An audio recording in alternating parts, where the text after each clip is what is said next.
Trump मैं पाकिस्तान और हिंदुस्तान के बीच शांति लाने में मेरा बहुत बड़ा देन है और एक बार नहीं, ऐसा कम से कम 70 बार उन्होंने कहा है। इसका मतलब क्या है कि मैं बहुत बड़ा आदमी हूँ, मैं दुनिया को झुका सकता हूँ, लेकिन ऐसा दुनिया झुकने वाली नहीं। ये जो आज हम डेमोक्रेसी में है, आज जो वेनेजुला में एक तरह के हालात हो रहे हैं, ये दुनिया के लिए अच्छा नहीं है। और अमेरिका का प्रेसिडेंट ट्रम्प सारे दुनिया के लोगों को डराने की कोशिश कर रहा है और खास करके मैं ये कहूंगा कि एक्सपांशनिज्म यानी अपनी एरिया को बढ़ाना और एरिया को बढ़ा के अपनी छाप रखने की कोशिश जो व्यक्ति करता है वो बहुत दिन टिकता नहीं। कि बहुत से ऐसे लोग, हिटलर जैसे लोग चले गए, मुसोलिनी जैसे लोग चले गए, बहुत से लोग जो गलत विचार रखते हैं, दुनिया में जो पीस शांति भंग करने की कोशिश करते हैं, ये ठीक नहीं है। और मुझे और एक बात कहना जरूरी मैं समझता हूं कि हमेशा ट्रम्प मैं पाकिस्तान और हिंदुस्तान के बीच शांति लाने में मेरा बहुत बड़ा देन है और एक बार नहीं, ऐसा कम से कम 70 बार उन्होंने कहा है। इसका मतलब क्या है कि मैं बहुत बड़ा आदमी हूँ, मैं दुनिया को झुका सकता हूँ, लेकिन ऐसा दुनिया झुकने वाली नहीं। ये जो आज हम डेमोक्रेसी में है, डेमोक्रेटिक मेथड से ही हमको आगे चलना है।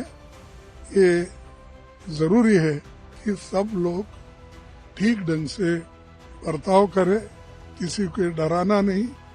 और जो नेहरू जी की पॉलिसी थी, लिव एंड लेट लिव, आप भी रहो, जिंदा रहो, दूसरों को भी जिंदा रहने दो, तो ये हमारी पॉलिसी है।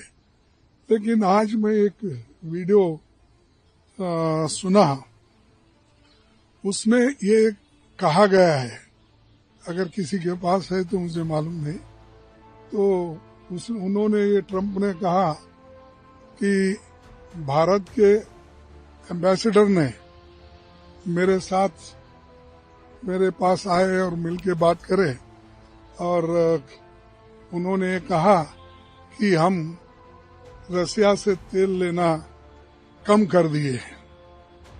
तब उन्होंने ये कहा कि अच्छी बात है, मुझे मालूम है मोदी अपने को इज्जत देता है और मेरी बात सुनता है, ये उन्होंने कहा। तो इसका मतलब क्या है कि मोदी जी उनके कंट्रोल में है और वो एक बात कहा उन्होंने कुछ ये कि वो अच्छे हैं और हमको खुश रखना चाहते हैं।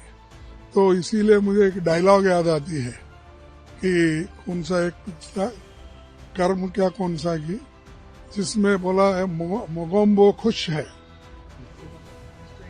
Mister India. एक पिक्चर में कहा था कि ये बात एम्बेसडर कहने के बाद मोगोम्बो खुश है, ऐसा ट्रम्प ने बोला।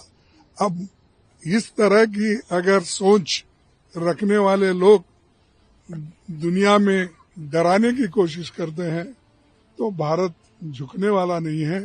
लेकिन मोदी जी उनके सामने क्यों अपना नाक घसीट रहे, मुझे मालूम नहीं। ये बहुत बड़ा देश को नुकसान है।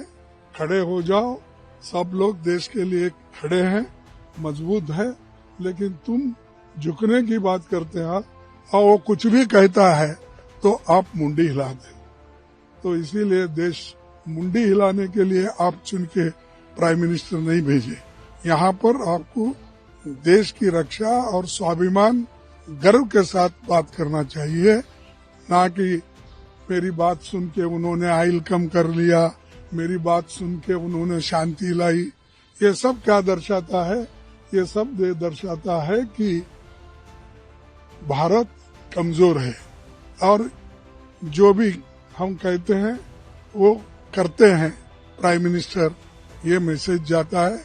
इससे बहुत बड़ा नुकसान हमारे देश को भी होता है, हमारे लोगों में जो एक जागृति है, स्वाभिमान की जागृति, वो कम होती है। सर, एक पड़ोसी मुल्कों के साथ जो रिश्ते इस वक्त हैं, खासतौर पर बांग्लादेश, देखा गया किस तरह से माइनॉरिटी पर अटैक हुआ, उसके बाद जो कदम उठाए गए, चाहे वो प्लेयर को रिलीज करना हो, ना खिलाना हो, उधर से कहा गया कि हम भारत में वर्ल्ड कप नहीं खेले, कैसे आप पड़ोसी? ये देखो, मैं इसको देख रहा हूँ क्योंकि ये देश का मुद्दा है, इसके ऊपर मैं बोला हूँ।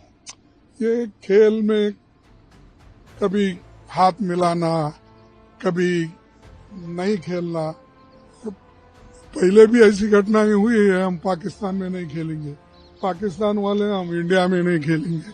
तो इसीलिए ये बात और है, जो वो वहाँ की जो क्रिकेट एसोसिएशन है और जो खेल में आस्था रखते हैं, हम सभी लोग आस्था रखते हैं, लेकिन इसको वो लोग समझ के आगे के कदम उठा सकती है। खड़गे जी, जो राज्यों की तुलना हो रही है फिजिकल डेफिसिट को लेकर, तमिलनाडु वर्सेस यूपी चल रहा है, अमित शाह जी का भी स्टेटमेंट है, किस तरह डीएमके की तरफ से भी स्टेटमेंट्स आए कि इस तरह से आप किसी भी स्टेट गवर्नमेंट की तुलना नहीं कर सकते एडमिनिस्ट्रेशन की। आपका क्या मत है सर, जिस तरह से तुलना की जा रही है, कंपैरिजन हो रहा है यूपी और तमिलनाडु? देखो, तमिलनाडु एक प्रोग्रेसिव स्टेट है।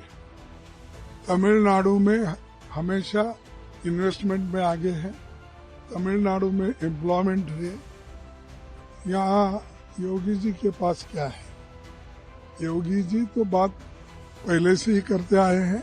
पहले यहाँ पर एम्प्लॉयमेंट देखकर यहाँ के युवाओं को नौकरी देने दो, इन्फ्लेशन कम करने दो, उसके बाद में बात करने दो।